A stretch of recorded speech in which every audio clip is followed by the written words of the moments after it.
Hello students. तो हम कहाँ थे? इंटीग्रेटर एंड डंप रिसीवर पर। ये उसका डायग्राम था और इसका हमने अब कैलकुलेट करना है एसएनआर के सिग्नल टू नॉइज रेशो, क्योंकि सिग्नल टू नॉइज रेशो ही एक सबसे बड़ा पैरामीटर है जो आपका ये चेक करेगा कि आप कौन सा रिसीवर यूज़ करो। जैसे अगर आप मार्केट में कोई रिसीवर लेने जाते हो और आप वहाँ देखते हो कि आपके पास बहुत सारी वैरायटी ऑफ रिसीवर्स अवेलेबल है, तो विच रिसीवर यू वुड चूज। तो सबसे पहले आपको जो पैरामीटर कंसीडर करना होता है वो है एसएनआर।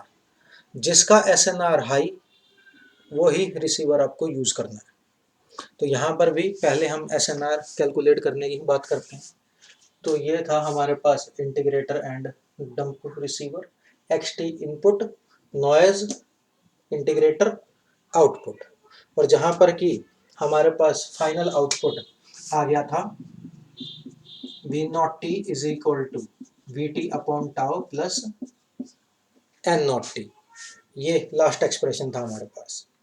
अब एज वी नो कि व्हेन वी कैलकुलेट एसएनआर, तो एसएनआर में हमारे पास है कि normalised signal power to the normalised noise power, ऐसे। तो सबसे पहले हम बात करते हैं नॉर्मलाइज सिग्नल पावर की। तो normalise signal power, normalise signal power क्या आएगी आपके पास? जो सिग्नल का आउटपुट आ रहा है वी टी अपॉन टाउ, उसका square V square upon R, R is equal to 1 ohm. तो यहाँ से मेरे पास ये आ गई V square T square upon में टाउ स्क्वायर। तो this is normalise signal power that we have. अब जब हम नॉर्मलाइज नॉइज पावर की बात करते हैं, तो देखो नॉर्मलाइज नॉइज पावर कैसे आनी चाहिए। तो नॉर्मलाइज नॉइज पावर, अब फॉर्मूला अगर मैं डायरेक्ट फॉर्मूला यूज करता हूँ तो नॉर्मलाइज नॉइज पावर मेरे पास होनी चाहिए कि जो नॉइज की मीन स्क्वायर वैल्यू है, that means mean square value of noise upon में आर इक्वल टू 1 ओम, ऐसे। अब ये value actually mean square value of noise भी हम कहाँ से लाएंगे? तो इसीलिए इसके लिए क्या किया जाता है कि ये, और मैं रैंडम वेरिएबल की बात करूं अगर, तो ये चीज किस चीज के इक्वल है? जो ये आउटपुट आया एन नॉट टी,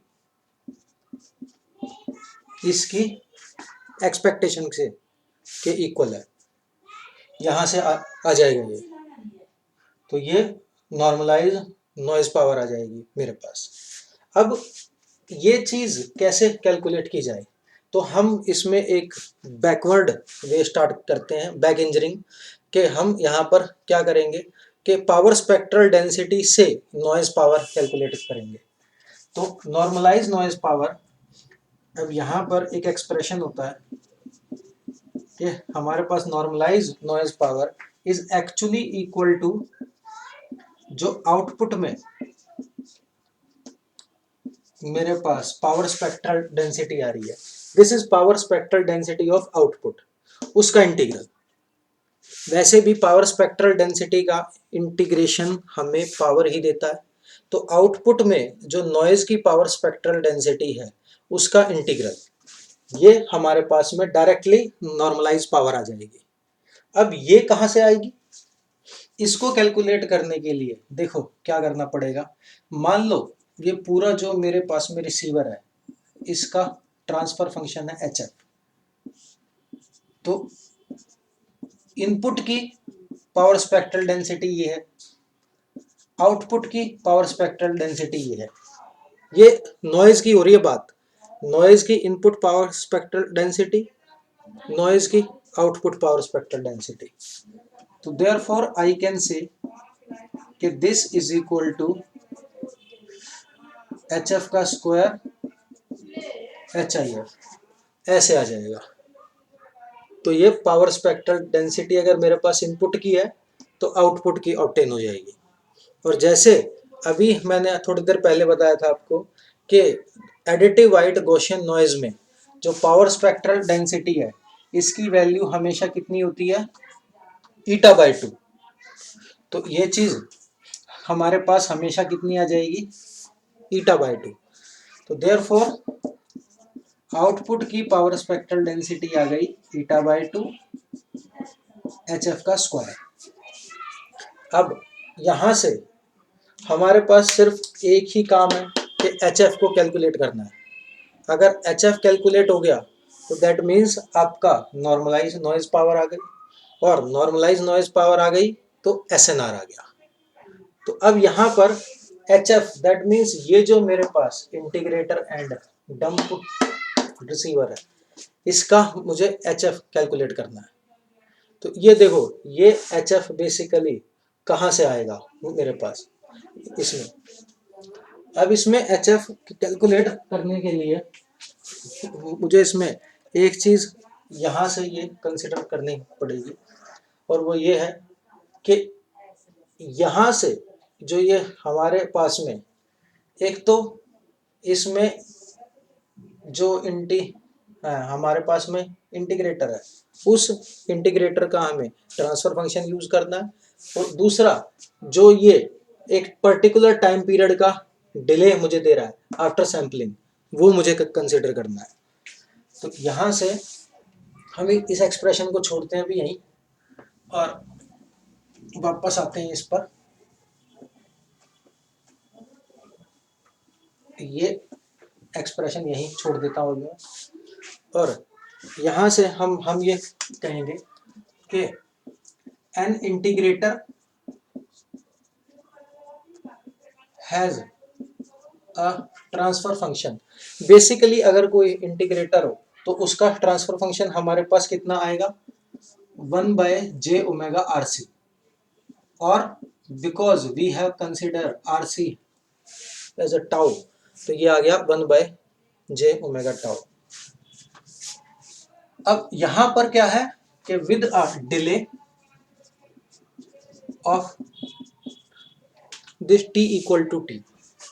अब ये जो डिले है मेरे पास t इक्वल टू टी, इसे हम फ्रीक्वेंसी डोमेन में कैसे लाएंगे actually, e⁻−j⍵t in frequency domain. We know very well कि अगर मैं किसी फंक्शन को इस चीज से मल्टीप्लाई कर दूं तो वो टाइम पीरियड t का मुझे डिले दे देगा। तो टाइम डोमेन में t का डिले आने का मतलब है फ्रीक्वेंसी डोमेन में ये टर्म आ जाना, तो ये चीज आ जाएगी। और इसकी वजह से HF हमारे पास क्या आएगा, जो 1/j⍵τ होना चाहिए था 1 - e दिस अपॉन में j⍵τ ऐसे आ जाएगा। अब यहां से इसको हम इसको कर देंगे ये चीज। अब now e⁻ cos⍵t minus j sin⍵t upon में j⍵τ ऐसे आ जाएगा। तो ये expression I can write like this. ये सब किस लिए हो रहा है, so that I can calculate this term HF square. तो HF मोड का अगर मेरे पास स्क्वायर आ गया तो I will multiply this directly with ईटा/2 और मेरे पास आउटपुट की पावर स्पेक्ट्रल डेंसिटी आ जाएगी जिसका इंटीग्रेशन मुझे दे देगा नॉर्मलाइज नॉइज पावर। तो यहां से जैसे ही मैंने इसको सेपरेट किया दैट मीन्स रियल पार्ट और इमेजिनरी पार्ट में, मेरे पास आ जाएगा sin⍵t और can be written as 2πft upon में 2πf ये आ जाएगा माइनस। अब ये j जब इससे डिवाइड होगा तो एक माइनस साइन के साथ ये ऊपर आ जाएगा 1 - cos 2πft अपॉन में 2 pi f tau. This is basically a complex number with real part and imaginary part। और we know very well कि किसी कॉम्प्लेक्स नंबर का मैग्नीट्यूड कैसे कैलकुलेट होता है, this square plus this square का root. अब मुझे कैलकुलेट करना है ये स्क्वायर, तो दैट मीन्स रूट तो वैसे ही एंड हो गया, तो इसका स्क्वायर प्लस इसका स्क्वायर डायरेक्टली हो जाएगा। और वो जैसे ही आप इसको थोड़ा सा करोगे सॉल्व, तो ये आपके पास ऐसे आ जाएगा, sign square pi F T upon में पाई एफ टाउ का स्क्वायर। ये सॉल्व होके आपके पास ऐसे आ जाएगा। अब इसको थोड़ा सा सिंप्लीफाई करने के लिए हम क्या करेंगे, इसमें टी स्क्वायर की मल्टीप्लाई और डिवाइड कर देंगे, सो दैट ये ऐसा हो जाए, sign square pi F T upon में पाई एफ टी का square into T square upon में टाउ स्क्वायर। दैट मीन्स ये टी स्क्वायर मैंने यहाँ ले लिया और ये टाउ स्क्वायर मैंने बाहर उठा लिया, ऐसे आ जाएगा। तो ये एक्सप्रेशन मेरे पास एच एफ स्क्वायर का आ गया। इसके बाद मुझे अगला काम क्या करना है इसमें, कि इससे इसको करना है इंटीग्रेट। तो आउटपुट की power spectral density eta by 2 into this H F square. तो इसको ऐसे लिख दो direct, eta square upon 2 tau square, eta by 2 multiply हो गया इससे, into sine square pi F T upon में पाई एफ टी का स्क्वायर, ऐसे आ गया। नॉर्मलाइज नॉइज पावर कैसे आएगी, इसका इंटीग्रेशन। तो यहां से नॉर्मलाइज नॉइज पावर, जो कांस्टेंट है टर्म उसे बाहर उठा लेते हैं, integration minus infinity to infinity sine square pi F T upon pi F T का स्क्वायर डी एफ। ये हमारे पास एक्सप्रेशन आ जाएगा नॉर्मलाइज नॉइज पावर का। अब ये कैसे होगा सॉल्व, यहां से आई विल अज्यूम कि पाई एफ टी मान लो एक्स है, तो that means D F is equal to 1 over pi T D X, ऐसे हो गया। और ये वैल्यू मैं करूंगा यहाँ इंटीग्रल में यूज, तो दैट मीन्स मेरे पास जो एक्सप्रेशन आएगा सॉल्व होकर वो ऐसा आ जाएगा।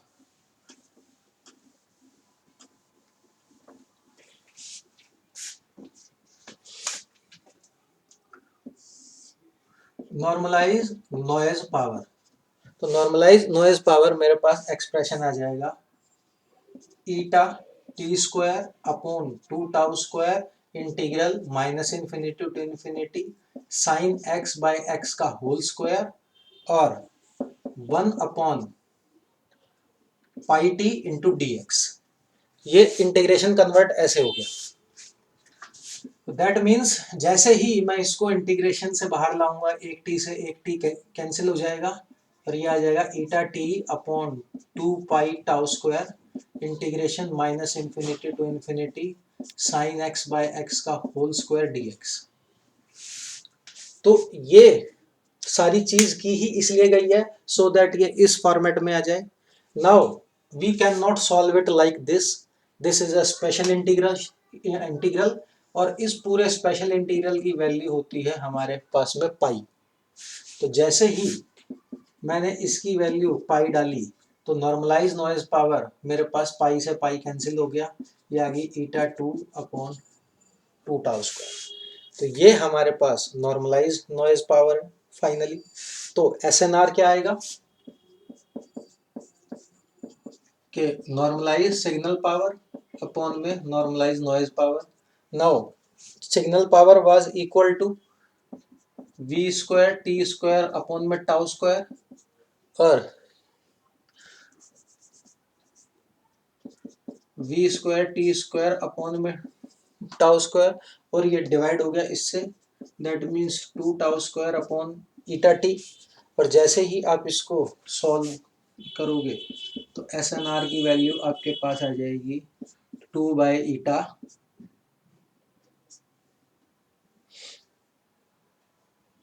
एक मिनट।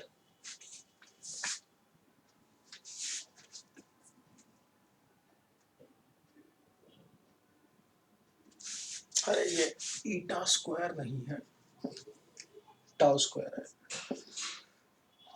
2/ईटा we square T.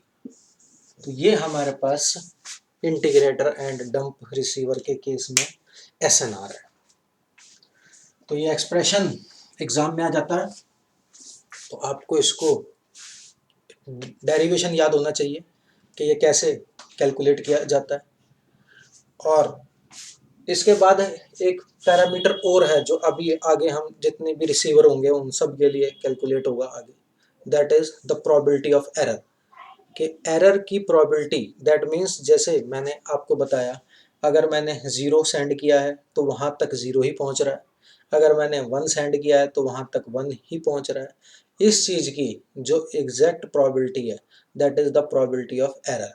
कि एरर की हमें प्रोबेबिलिटी कैलकुलेट करनी होती है, किस केस में एरर आएगी और उसमें कितनी एरर आएगी, इस चीज़ के लिए।